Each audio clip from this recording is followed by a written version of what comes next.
You can be sure of this. I know in my heart that I am destined to do some good.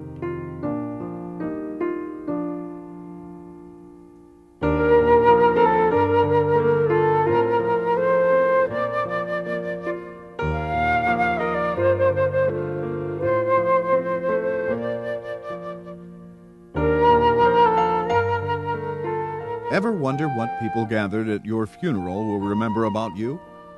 What goodness are you destined to accomplish with your life?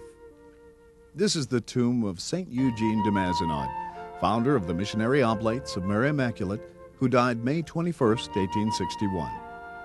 He came from a troubled family, lived in a violent and unjust society, and suffered through stressful personal situations.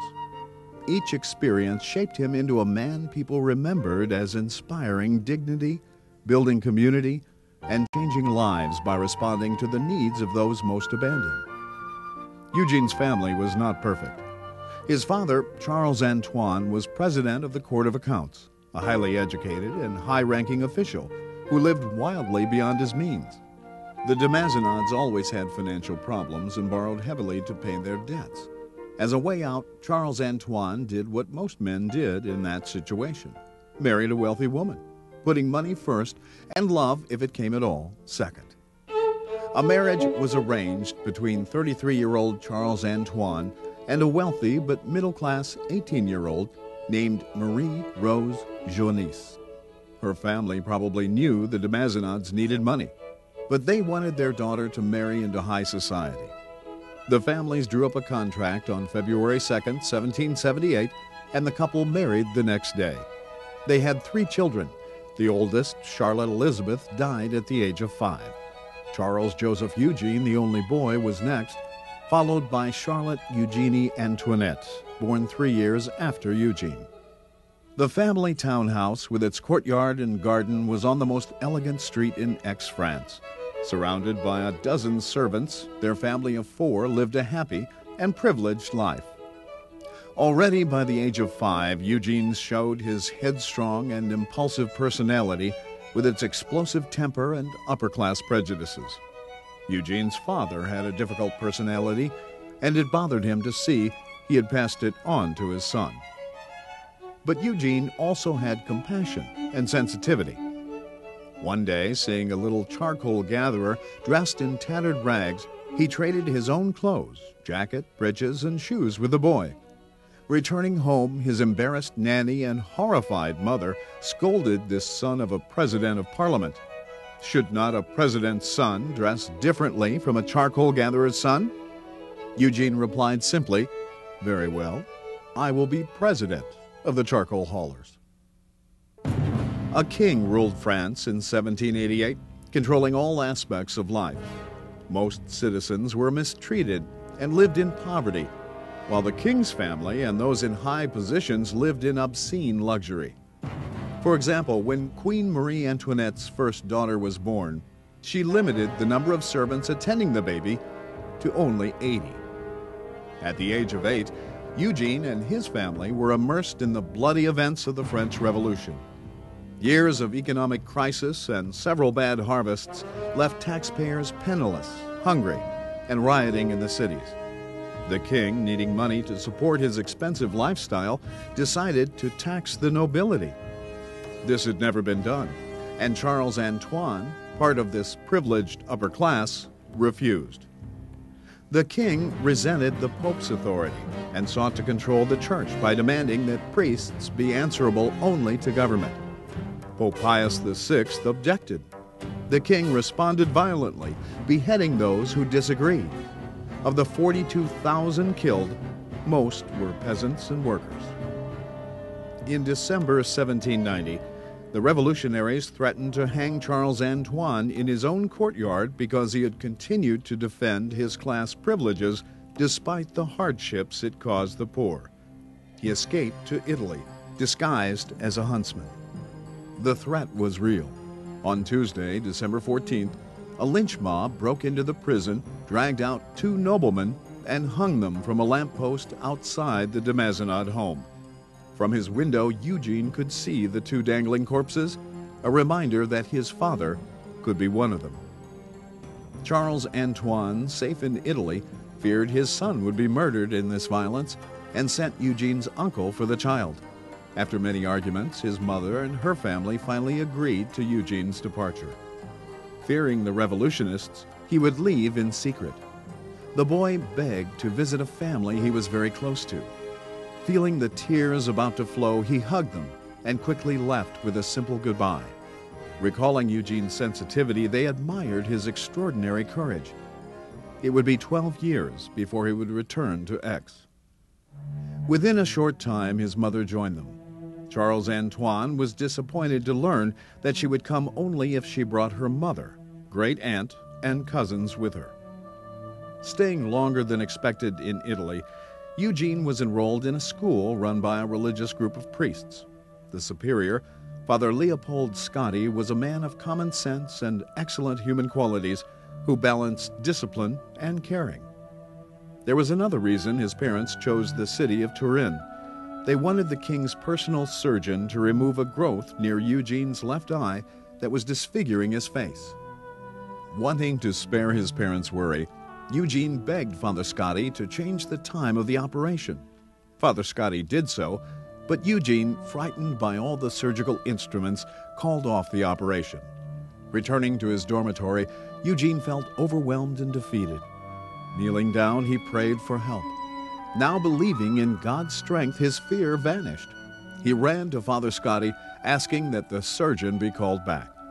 Since anesthesia was not used at that time, Eugene underwent the 10-minute operation, fully conscious, seeing and hearing everything. His parents arrived to find him already healing. In April of 1794, the de Mazenades pooled their money with other refugees to charter a boat for a 12-day voyage to Venice, Italy. Venice, once of first-class maritime and commercial power, had become a city of promiscuous pleasure seekers. Despite the carnival atmosphere, Eugene's family anxiously worried about their limited finances and unknown future, leaving the 12-year-old bored and depressed. Realizing the de Mazenades could not afford to pay for Eugene's education, their pastor asked a good young priest, Father Bartolo Zanelli, to tutor him. Each day, for 3 years, Eugene crossed the street to study at the Zanelli home. After lunch, he and Father Bartolo went for a walk, always stopping to pray at one of the churches. In the evening, they prayed evening prayers and the rosary. Bishop de Mazenade wrote that his vocation to the priesthood dated back to that time. The experience provided the stable and nurturing atmosphere missing from his family. His parents' relationship was falling apart. There was the 15-year age gap between them, differences in their education, and opposite ideas about saving and spending money.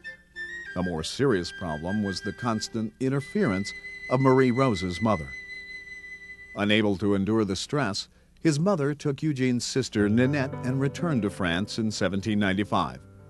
By divorcing her husband, Marie Rose recovered the family's property and money, gave up her title of nobility, and became part of the middle class. Their divorce split the family. Eugene, his father and uncle, traveled from Venice to Naples to stay ahead of the French armies and bad business deals. As refugees, his father described their situation. Misery and destitution are our only outlook. On the evening of January 6, 1799, they arrived in another Italian city, Palermo. Immediately on his arrival, he stepped into a life of luxury. Eugene felt as if divine providence led him to the friendship of the Duke and Duchess of Canizzaro. He was treated as one of the family, like a brother to their sons. The rooms were luxurious, the meals magnificent, and servants plentiful. There was always a place set for him at their table, and he went along to their summer home. The Duchess provided his life with more than material goods and entertainment. She encouraged him in reading and public speaking skills and other areas where his education was lacking. Besides correcting his egotistical behavior, this saintly woman taught him the spiritual dimension of justice. Most of her income went to the poor, and she chose Eugene to distribute this money. Was it then that he began to realize what real poverty could be? In May 1802, Eugene mourned the death of the Duchess. his second mother. Her generosity toward those in need had been an inspiring example. Eugene's grief was intensified by his mother's demand that he return to France alone. Amid tears and hugs, Eugene left his father and uncles behind in Italy and arrived in France with no one to greet him. His parents loved him, but placed him into the middle of an emotional tug-of-war. Now 20, he had to begin his life again. Impressed by the example of Father Zanelli's life, he considered becoming a priest. Now, however, he seriously considered getting married, only for business reasons, of course. Marie Rose sought out possible marriage partners. From a wealthy family, he described the first young woman as having a lovely face and a fine figure. Before the details were settled, she died of tuberculosis. He told his father, "The plan fell through. Let's drop the subject." The second prospect had a dowry of 40,000 francs at marriage, and another 20,000 at the death of her parents. Eugene complained that he wanted a wife with 150,000 francs and better than middle class. Except for the time in Naples, Eugene lived very little with his father. Through letters, the cultured Charles Antoine tried to correct Eugene's flaws. He wrote, "I recommend that you try to be more genteel and amiable. You were correct, but being correct is not all that matters. You are also expected to observe certain amenities. Speaking very brusquely and peevishly slapping your gloves on the table, that was not the way to act, my boy. I have an obligation to see that you learn how to conduct yourself in polite society." Amidst all this shallowness, stirring within Eugene was an urge to live a deeper Christian life. In December 1805, he was on the path leading to his conversion. His sensitivity could not tolerate injustice, even for those convicted of crimes.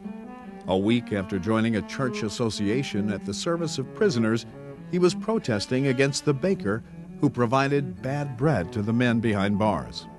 Eugene also organized numerous collections to aid the poor. His father continued in exile, practically penniless, and cared for by his brother and Eugene. Eventually, Charles Antoine returned to France, where he died at age 75 on October 20th, 1820. His mother was a complex person. He experienced her pious devotion to the Virgin Mary, but also her mood swings in which she could be compassionate but also cruelly explosive, self-sacrificing and self-centered, loving and spiteful. Although she didn't always show it, she did love her son, and Eugene genuinely loved his mother. Madame de Mazenod died at Aix in 1851 at the age of 91. Eugene, the compassionate child that gave the clothes off his back to a child in need. The haughty, self-centered, and shallow adolescent who believed he knew everything. A man intolerant of injustice who says to us, "We are put on this earth to sanctify ourselves while helping one another by our example, our words, and our prayers." Searching for meaning in the face of God, he found both in helping the abandoned reach the other side of struggle.